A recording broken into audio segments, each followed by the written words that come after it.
I thought the sale was over.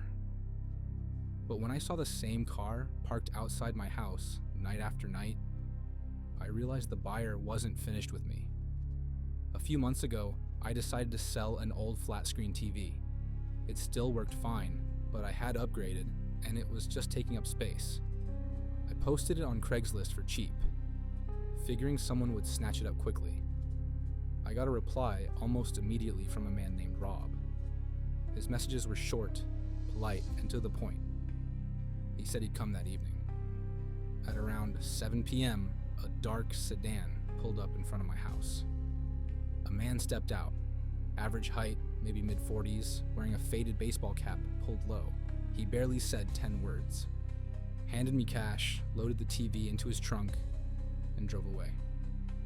The whole thing took less than 5 minutes, and that was supposed to be the end of it. 2 nights later, I took out the trash around midnight. That's when I noticed a car parked down the street. A dark sedan. Its headlights were off, but I could see the faint blue glow of a phone screen inside. I brushed it off. Maybe someone waiting for a friend or just a neighbor's guest. But the next night, it was there again. Same spot. Same car. I stood by my living room window, pretending to watch TV while sneaking glances through the blinds. Whoever was inside wasn't moving. Just sitting there. By the third night, my nerves were shot. I stepped outside, pretending to check the mailbox. That's when I saw him. Through the windshield, just barely visible under the street lamp. That same faded baseball cap. It was Rob, the guy who bought my TV. I went back inside, my chest tight. Why was he parked outside my house? I tried to rationalize. Maybe he lived nearby. Maybe it was all a coincidence, but the more I thought about it, the less sense it made. That night, I barely slept. Every creak in the house made me jump. Around 4 a.m., I checked again, and finally, the car was gone. The next evening, I decided if he came back, I'd confront him. Sure enough, right around 11 p.m., the sedan rolled up. This time, it parked even closer, 2 houses down. From the window, I could see him more clearly. No phone in his hands this time. He wasn't moving at all, just staring straight ahead. I gathered my courage and opened the front door. But before I could say a word, his headlights flicked on. Slowly, deliberately, the car pulled away and disappeared around the corner. I hoped that was the end of it. But the next night, at almost the exact same time, he was back. I couldn't take it anymore. I called the non-emergency police line and explained. They said they'd send a patrol car through the neighborhood. 20 minutes later, the sedan was gone. I thought maybe the cops had scared him off.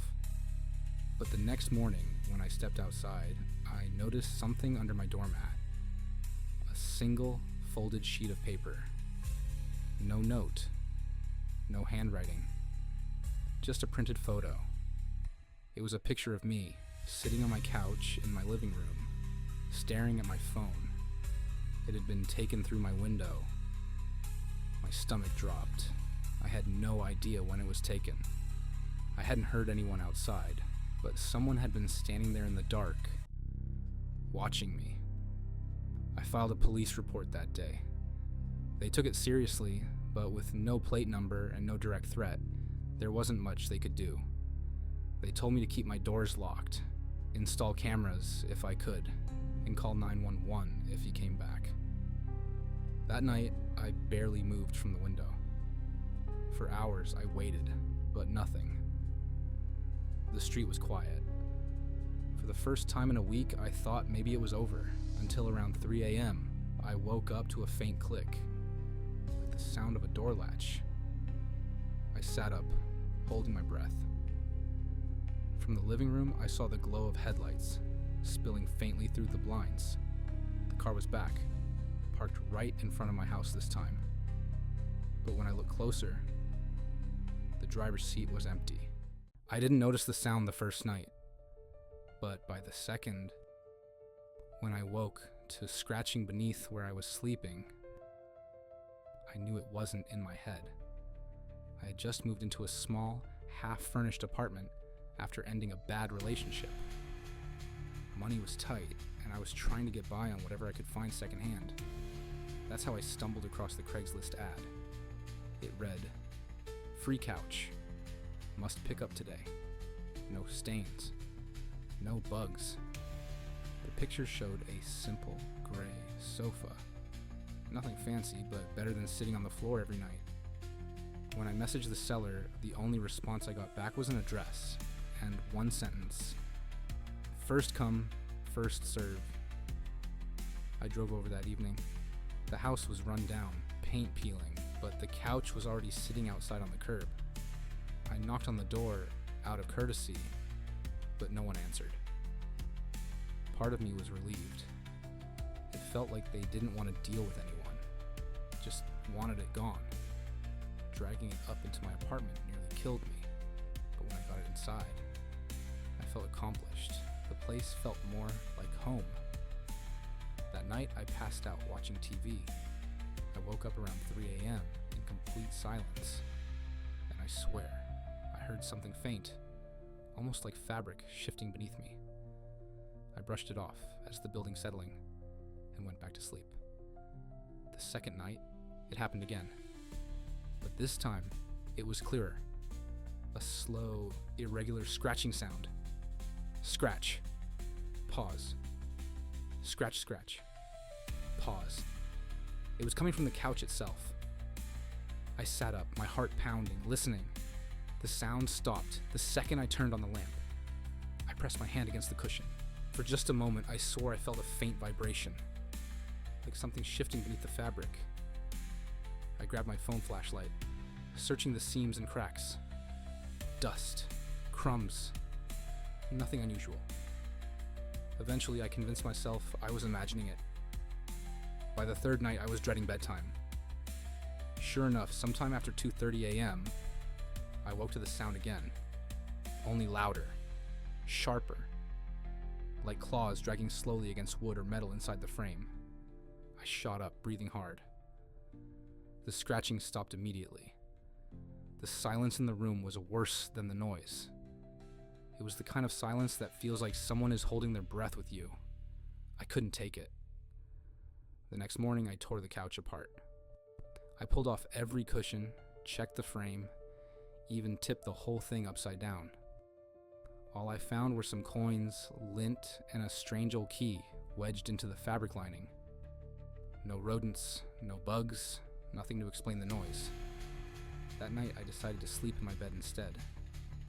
Around 3 a.m., I woke to the scratching again. But this time, it wasn't muffled beneath me. It was in the hallway. The sound of claws dragging against the floorboards, moving slowly toward my bedroom door.